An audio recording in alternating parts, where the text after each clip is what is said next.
Niko menekuni hasil tes DNA yang baru saja keluar pagi tadi. Di tangannya tergenggam selembar kertas yang bertuliskan bahwa probabilitas terduga ayah sebagai ayah biologis dari anak adalah lebih 99,99%. God, he really is a father.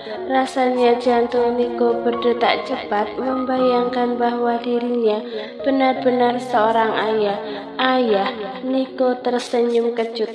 Rasanya ia tak pantas disebut sebagai ayah, mengingat bagaimana sikap dia selama ini yang tak peka dengan Feli. Lagi pula ia belum bisa dipanggil ayah oleh anak itu sebelum Laika dan Feli benar-benar menerimanya.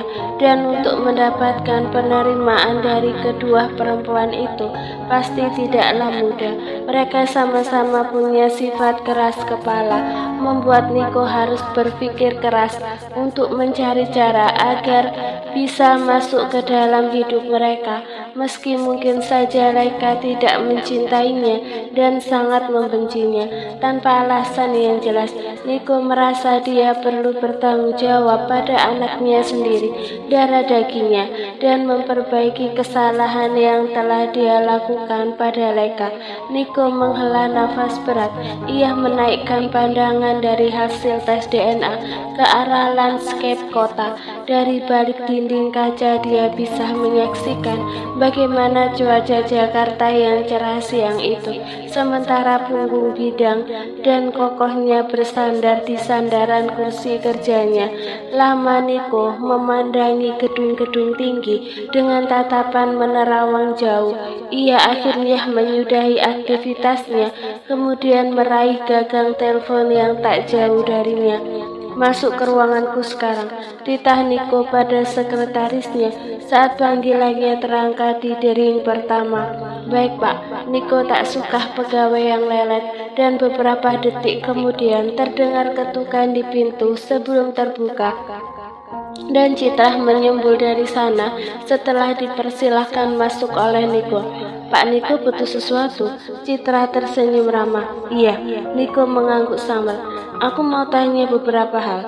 Alis Citra sedikit terangkat melihat keraguan di wajah atasannya itu. Sepertinya Niko tengah berpikir.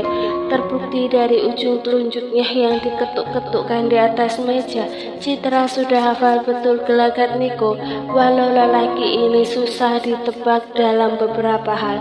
Anakmu berusia 5 tahun. Niko menatap Citra penuh tanya. Meski tak mengerti kenapa Niko bertanya urusan pribadinya, Citra tetap mengangguk. Betul Pak, anak saya masih usia dini dan sekarang masih sekolah TK. Jelasnya. Good. Niko mengangguk lagi. Ini sangat cocok dengan apa yang ingin dia tanyakan.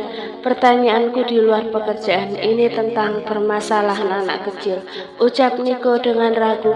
Ia mengurung diri dari pagi di ruangannya karena salah satunya adalah memikirkan Feli. Hingga akhirnya Niko memutuskan untuk bertanya pada sekretarisnya. Tadi pagi setelah dari hotel, Niko langsung pergi ke kantor setelah memastikan Laika pulang dengan utuh sampai rumah. Perempuan itu naik taksi karena bersikeras tak mau diantar oleh Niko. Anak kecil, Citra sedikit membulatkan mata. Apa dia tidak salah dengar? Seorang Niko ingin bertanya tentang masalah anak kecil. Citra menahan diri untuk tidak terengah-engah. Masalah apa Pak kira-kira? Kalau ada yang mau ditanyakan silahkan, ujar Citra kemudian. Niko berdeham. Kedua siku tangannya bertumpu di atas meja. Biasanya apa yang kamu lakukan kalau anakmu marah dan sulit diajak berdamai?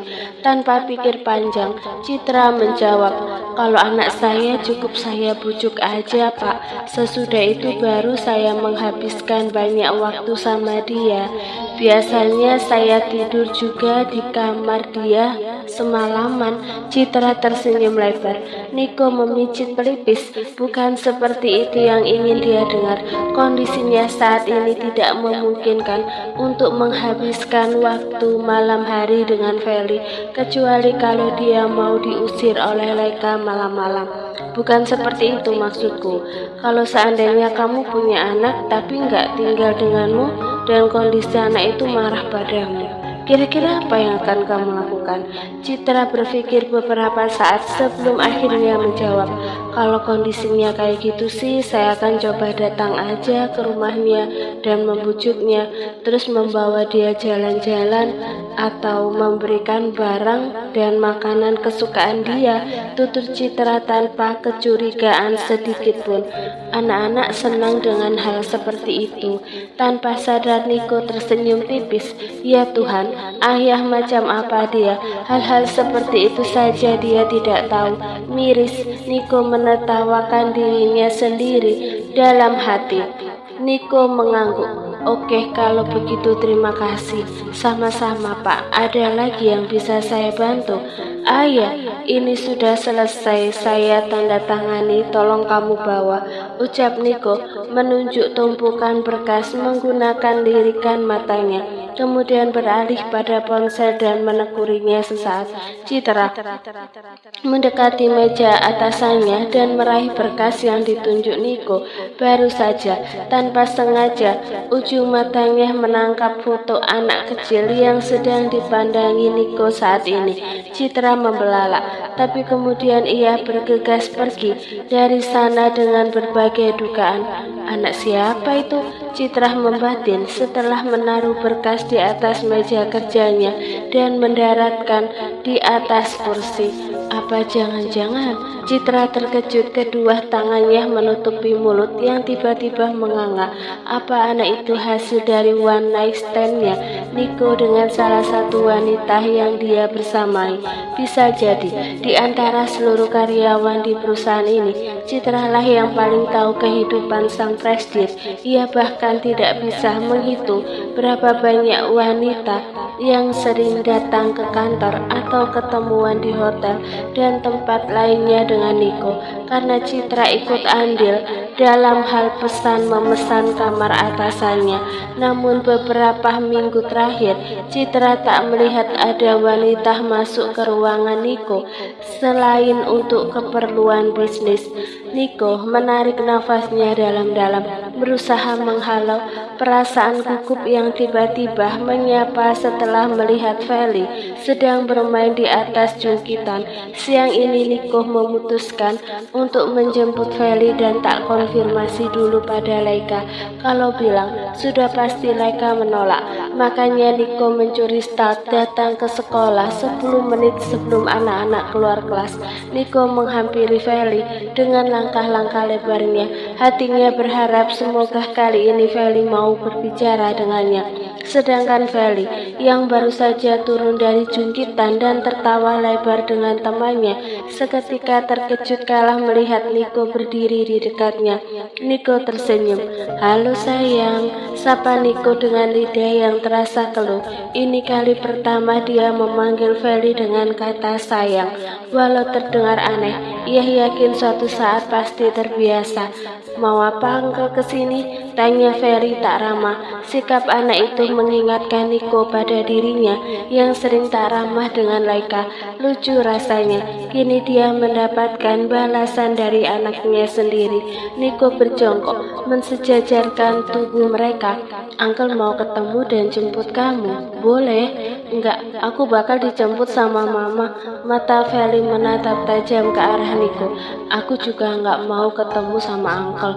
Feli hendak berlari dari hadapan Niko, namun tubuh mungilnya itu begitu mudah ia tangkap.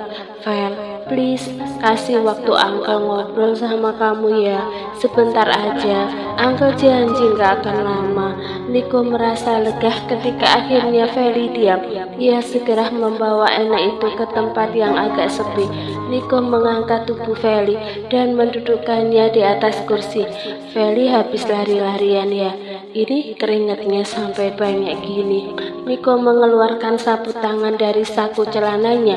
Kemudian ia mengelap keringat di dahi anak berparas menggemaskan itu. Anak itu diam saja, tanpa menyahut dan tanpa menatap Nico. Namun Nico dengan sabar menghadapi Feli karena ia butuh waktu agar Feli mau menerimanya kembali. Nico terkekeh saat Feli kesusahan membuka penutup botol minum yang dia ambil dari dalam tas.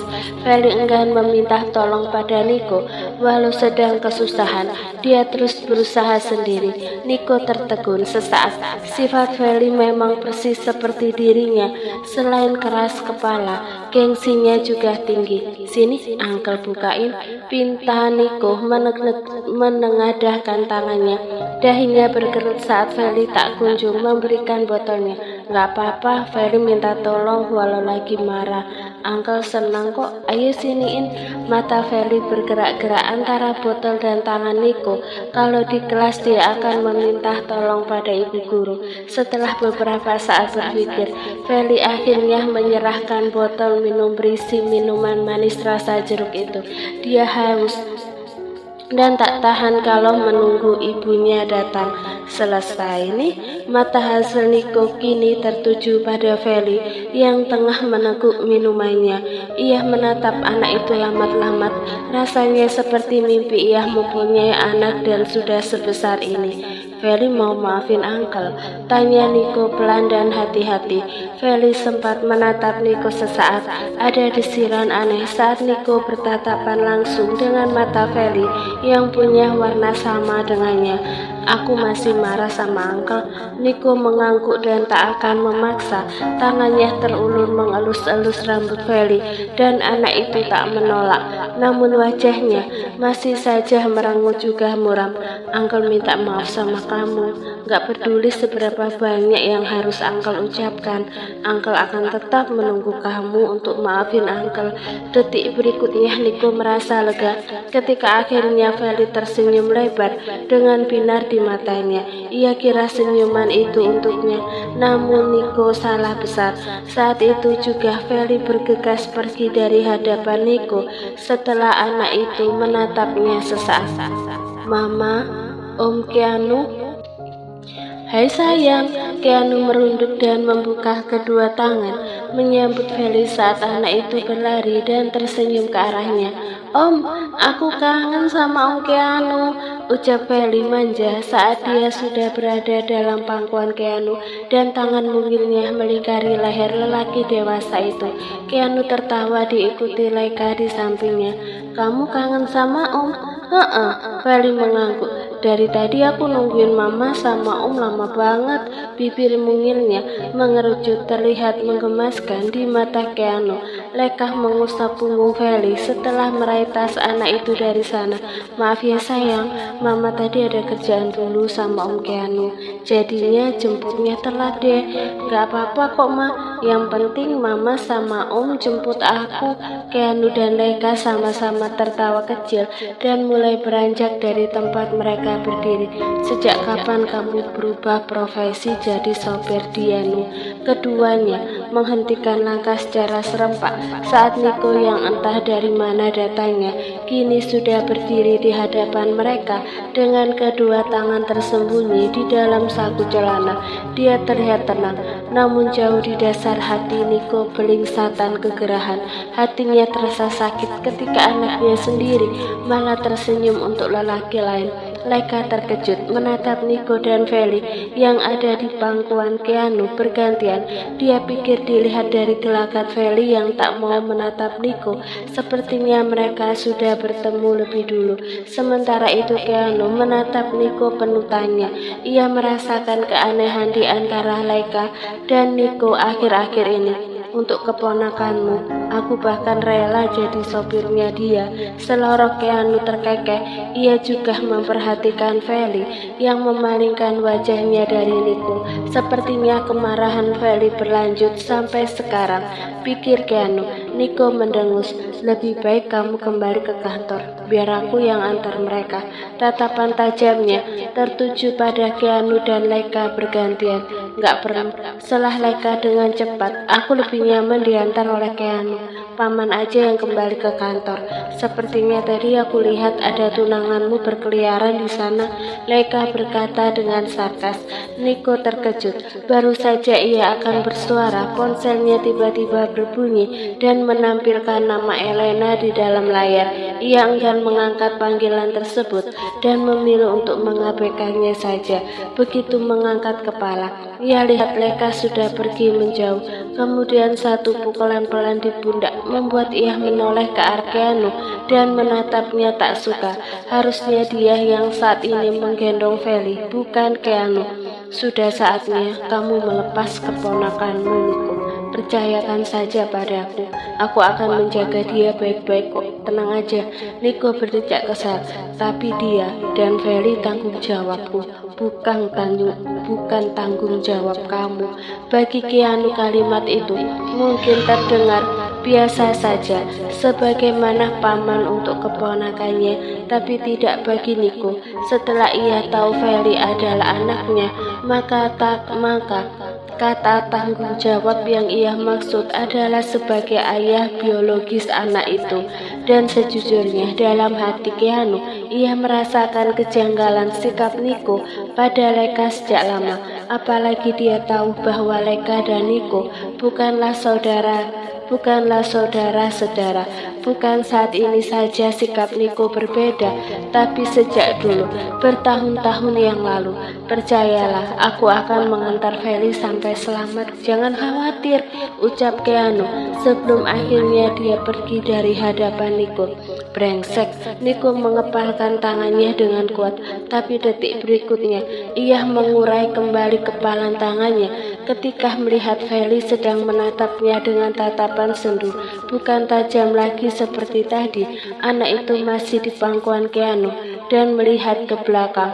Nico menghela nafas resah sebelum akhirnya suara dering telepon membuatnya kembali merasa jengkel. Nama Citra yang terpampang di dalam layar. Ada apa? Tanya Nico tak sabar. Pak, saya cuma mau bilang kalau di kantor ada Mbak Elena. Dia memaksa saya untuk membuka pintu ruangan Pak Nico. Suara Citra terdengar pelan. Sepertinya ada Elena di dekatnya. Biarkan dia menunggu di ruang tamu aja. Nico baru akan mengejar Feli dan Laika setelah mematikan sambungan. Tapi ia lihat mobil Keanu sudah melaju keluar dari gerbang, membuat Nico makin geram. Feli, kamu kenapa sayang? Mama beliin kentang goreng loh. Laika terheran-heran melihat air muka Feli berubah begitu cepat. Padahal tadi dia ceria saat bertemu dengannya dan Keanu. Laika menyerahkan kentang goreng yang sengaja ia beli sebelum ke sekolah di McD.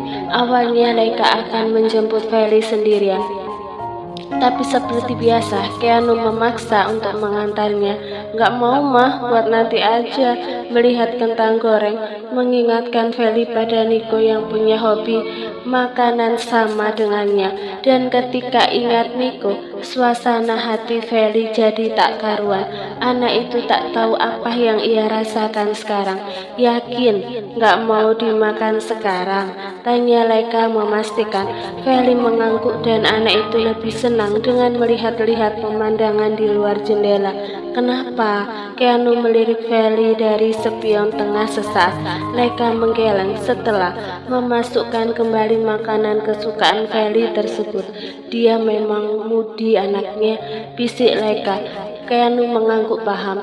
Dia berniat untuk mengajak Feli ngobrol, tapi Laika segera menggeleng untuk menahannya. lebih baik menunggu beberapa saat lagi, karena percuma kalau Keanu berbicara pun, Feli tak akan menjawab. Leka menghela nafas pelan. Sebenarnya apa yang terjadi dengan Nico dan Feli tadi? Tanyanya dalam hati. Usai mengantar Feli sampai ke rumah, Leka dan Keanu kembali masuk ke dalam mobil. Lelaki itu melajukan kendaraan ke arah yang berbeda dengan jalan menuju kantor. Leka menatap Keanu penuh tanya yang sedang fokus mengemudi. Loh, kita mau kemana? Tanyanya penasaran. Ini kan bukan jalan ke kantor. Memang bukan, aku akan mengajak kamu ke suatu tempat. Seulas senyum tercetak di wajah Keanu yang tampan. Ke suatu tempat, Leka mengulang kata-kata lelaki itu. Tapi kemana?